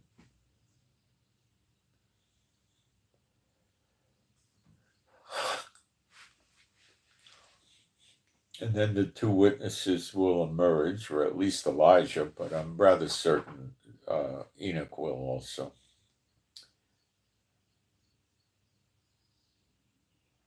And there'll have to be very big signs and wonders to make this work with the Levites. The guy, Elijah, can't just say, hey, I'm Elijah, let me train you.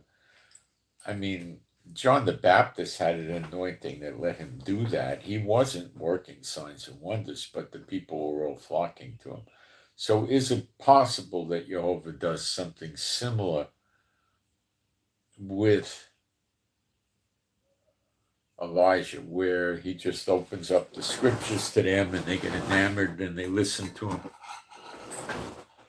Yeah, but it's also going to include healing, gifts of the Spirit, praying for them to receive the Holy Spirit. And, the gifts of the Spirit are miracles, signs and wonders, lots of things, praying in tongues, interpretation of tongues, gift of faith. Yeah, I think it's going to have signs and wonders.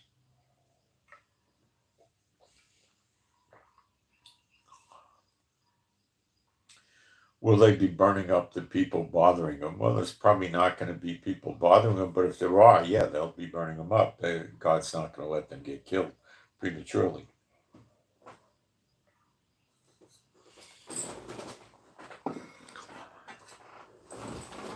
So what I'm telling you, the way I see it is these three entities need to be calmed down or destroyed. Iran, Yemen, and Gaza.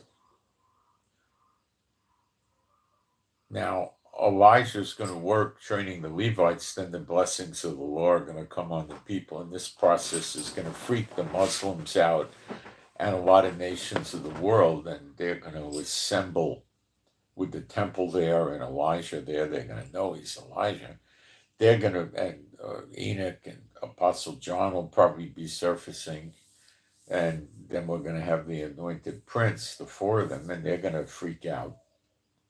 And it says that the four workmen, I think it's Zechariah 1, it could be in 2, but I think it's 1, are going to terrify the nations.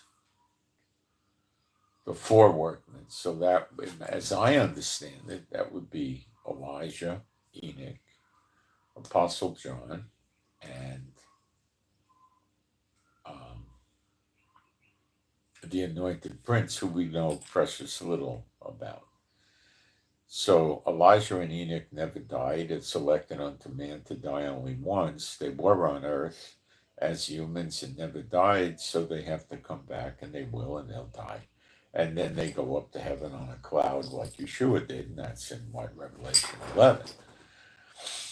Now you have Apostle John. The Lord said to, when he was standing there with I believe it was the 11 disciples, he said, there be some among you that shall not taste of death until they see the kingdom of God. Now he said, someone among you. They translate it as some to make you think it's multiple, to mess your head up and give you false doctrine. But when you read the Strongs, it's someone. And that would be John the Beloved, Apostle John.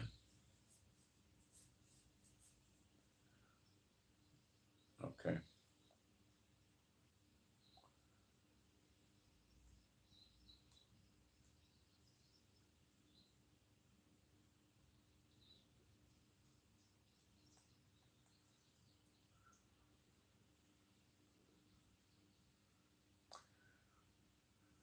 And then we read of the anointed prince, predominantly in Ezekiel 45.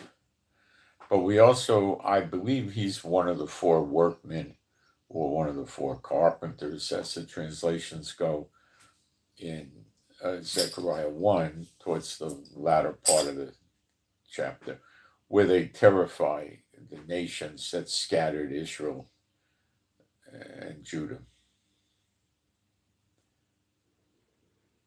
I could read that.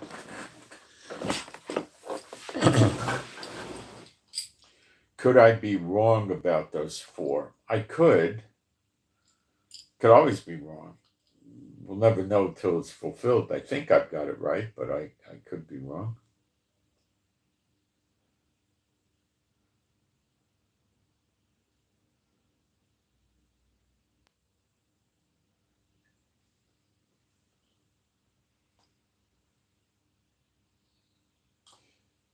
I think we're in verse 18, Zechariah 1:18. Then lifted I up mine eyes and saw, and behold, four horns. And horns are what animals fight with, right? And I said unto the angel that talked with me, what be these? And he answered me, these are the horns which have scattered Judah, Israel, and Jerusalem. So he didn't just say Judah and Jerusalem. Now he said Israel also. Very interesting. And Jehovah showed me four carpenters, or four workmen. Then said I, what come these to do? And he spake, saying, these are the horns which have scattered Judah, so that no man could lift up his head. See, he said Judah, scattered Judah. Well, that's very relevant to today. But these are come to fray them. Now, that's a bad translation. Terrify them. To cast out the horns of the Goyim. That means get rid of their weapons. That's what's happening, but not completed in Lebanon and Gaza and Yemen and Iran and all that, but not completed yet. But it may be soon. To frighten him to cast out the horns of the Goyim, which lifted up their horn over the land of Judah to scatter it. That's the dispersion. Okay? Now, I know that the church world doesn't talk about this stuff, but that doesn't mean it's not real, and it is in your Bible, okay? Ask them why it's not real, or why it's not true, and don't let them just shine you on. Make them give you a scripture.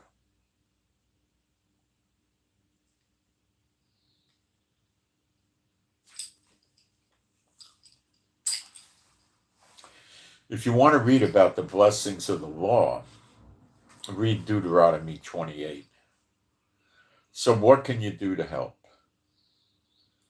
Well, those of you that engage in spiritual warfare, remember Mark 16, verse 16 or 17. These signs shall follow them that believe in my name. They shall cast out devils. Demon-tossed Gaza, Hamas, Palestinian Islamic Jihad, and all the other terrorists there. Then do your Luke 10 spiritual warfare and bind the unclean spirits for a period of time, like you could say a year. That's enough. It won't take more than that. You don't even need to say it. You could say 3 months would be enough, I think. Bind them from controlling or influencing or giving advice and guidance to any of the terrorist groups or people in Gaza, and command them to not be able to appear to these people or communicate to them through people or themselves directly or any means at this disposal, but for the next year, continuously beginning now. And I command this to the unclean spirits, B'Shem Yeshua HaMashiach. And you could join in and do that also. And you could do that to Iran and Yemen. So pray for the Yemen to fall down under Israel, as per the prophecy, quickly in Jeremiah 49. Say it quickly falls down and stops becoming a thorn in the side of Israel. And pray that Iran falls down and stops becoming a thorn in the side of Israel. And that opens up the door for the 2 witnesses. I believe. I sincerely believe this. And opening up the door for the 2 witnesses opens up the door for the 2 witnesses to perform the offerings and sacrifices correctly with a good heart and righteousness. And that will bring on the sun going dark and the moon turning to blood just before we see the Son of Man, Yeshua, appearing in the clouds, seated on the right hand of his Father, which he calls power. And that's when we have John 6:40, we receive everlasting life, which is not immortality, but it's like you live a very, very long time and you have a new heart, and he puts his law in your heart and all that, in your inner places.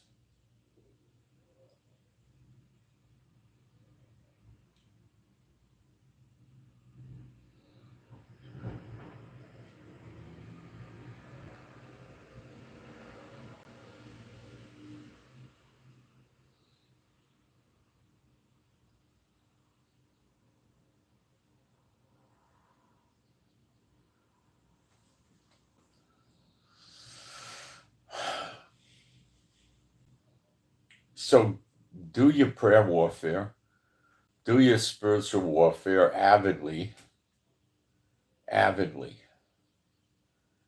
seriously, and powerfully, and we may bring this show on the road. Also pray to the Lord if there's something that we're the only ones that I know that are running around with the true gospel, preaching, walking in the true gospel. So it's going to be up to us. I know a lot of you don't like what I just said, but a lot of you understand it also. And ask him if there's something we're doing wrong or there's something we're not doing that we should be doing to bring this on.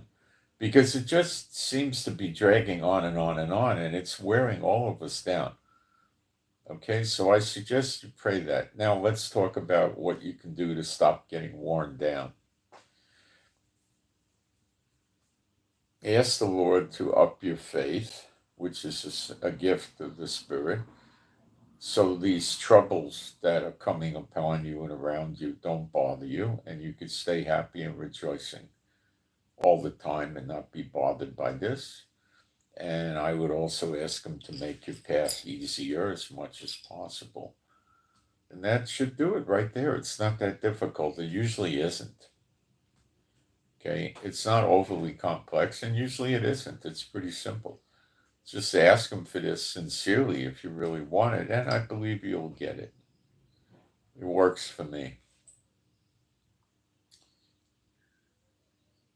Then you could stay calm in the face of adversity and harassment and all of this. Okay?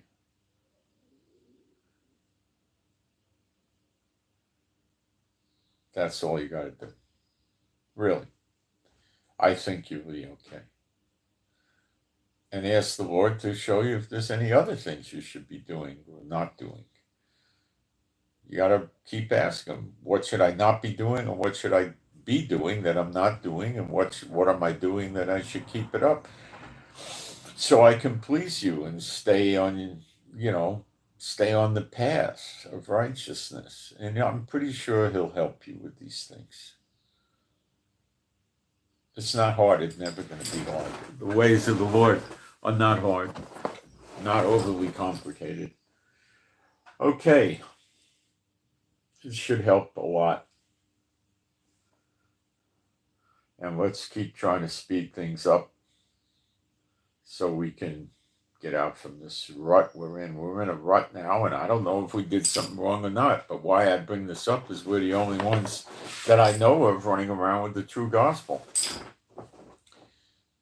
That I know of. Is there others? I don't know. I doubt it. We probably hear about it. I don't hear about it. Okay, a word of reminder. That old man saying he's in Jerusalem with the big beard and he's saying he's got a prophetic message. Guys, that guy's one of the enemy. I've been telling you this over and over again. He never gives you a real prophecy. He's never going to tell you anything concrete that's going to happen in the future because it's not going to come to pass. He just plays with you and uses terms about demons and this and that. Never kicks against the church. Never talks about Galatians 5:19-21, the sins that'll keep you out of heaven. Never covers Luke 10, spiritual warfare. Never covers Mark 16, these signs shall follow those who believe in my name. They shall cast out devils, talking about praying in the Holy Spirit. Never tells you how to receive the Holy Spirit. Never illustrates demon tossing like I just did and what I do. And never says, listen, toss the demons out of me all you want. You got my permission. Go ahead. I got no demons. What do I care? Will he ever say that? Never. The demons will go after him bad if he ever said anything like that, because they're in him. This guy is not the real McCoy. He's about as real as the church people are, and if you think the church people are real, well, you'll think he's real. But there's no prophecies coming forth out of this guy. He's just saying prophetic message. What? Nonsense. It's just nonsense, okay? He's dresses like what movies portray a prophet to look like, which is not necessarily correct. There were different prophets at different times and so forth. Okay. And puts him in Jerusalem, and he runs around acting like he's, like an Elijah or an Isaiah walking around the wilderness in Jerusalem. And, guys, when it comes to offerings, this guy has 5 or 6 different ways for you to send money to him. He doesn't make merchandise out of God's people by selling things yet, because he has nothing to sell. What's he going to sell? Give him a chance and he will, but I'd say don't give him a chance. Stay away from this guy. You're going to have trouble in your life from him. You're going to have trouble in your walk with the Lord from him. He's here to curse you and make problems in your life. That's why he's here. This guy is not here to help you. This is a phony baloney, but a good one. They're getting the false prophets and the false teachers are getting better. This one is of another level, but still rotten. Don't be fooled. You're going to hurt yourself if you chase after this jerk. He doesn't tell you anything. What does he do? Where's his good fruit? There's no good fruit in this guy. A good tree can only bring forth good fruit. You're getting bad fruit from this guy, and that only comes from a bad tree. There's no good fruit. Does he open up Matthew 13, the tares and the wheats to you? No. Does he? What does he do? Does he tell you about the 270s in Daniel 9:24? No. Does he tell you that the beast temple is in Pergamos in northeastern in Cyprus? No. What does he tell you? Nothing. Whatever sins you do, he doesn't care. Does he ever illustrate people's sins and tell them not to do it? No. Does he ever tell you the church isn't no good? No. This guy's phony he's crooked as a dog's hind leg. Okay. So I'm Moshe. Please pray for me and my wife for our peace, safety, protection, joy, healing of our bodies, which we all need. Pray for our strength, stamina, and endurance, and pray for us to be happy, healthy, and whole, and safe and secure with the war stuff, Pray for our birds and dogs, which are all rescues, to be happy, healthy, and whole, and safe and secure. Pray for the peace of Jerusalem. Pray for more videos, and God reveals more things about these days and end times and prophecy that I'll pass on. And that's what I think just happened today. Now we got to work. We got to go kick into gears, sort of like standing in the gap. In a way we are, because we're getting rid of the problem. And then when we get rid of the problem, the two witnesses come and then the blessings start to flow. So in a sense, we're not exactly standing in the gap by trying to stop God from destroying Israel. He's going to destroy the bad ones in Israel, the 2/3, no matter what. I'm not going to stop that. And neither are you, because it's written in the word, it has to come to pass. But we could end the suffering for the 1/3 for the good and bring this show on the road already and get it over with. Okay? I think we all want it over with. So get busy. I can't do this for you. You got to do it. Okay? If you need to ask me questions, just send me an email. My email's IsraelGiving with the number 7 at gmail.com. IsraelGiving, one word with the digit 7 after it at gmail.com. It's in the description box down at the bottom, the last line. Now, please hit the like button or the heart or the thumbs up button so I can get the video circulating better. If you want to subscribe, that's even better. And I send my shalom to all those who love Yeshua HaMashiach. Thank you for the offerings, guys. More offerings are always welcome and needed, and it helps me. And that's it. I'm out. I hope you got something out of this.